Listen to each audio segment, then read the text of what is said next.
Inflammatory bowel disease is a disease that affects the intestine and leads to chronic inflammation in the intestine. There are two common forms. One is known as Crohn's disease, which affects both the small intestine and the large intestine, or any place in the intestinal tract for that matter.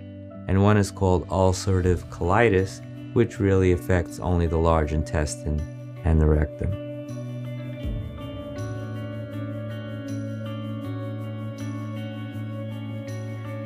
People who have inflammatory bowel disease have chronic states of inflammation in the intestinal tract. And the chronic states of inflammation over time can lead to what's called dysplasia, meaning that normal cells are now abnormal. And with time, dysplasia can eventually lead to the development of cancer.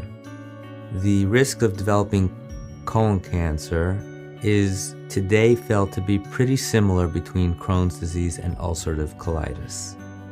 And both situations mandate more intense screening of the colon and rectum at earlier ages and on a more frequent basis than for the average risk patient.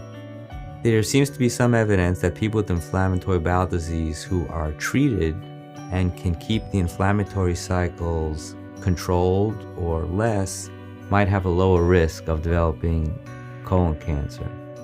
But in general, people with inflammatory bowel disease have to be carefully watched by their doctors and screened very carefully to watch for the increased risk of developing colon and rectal cancer.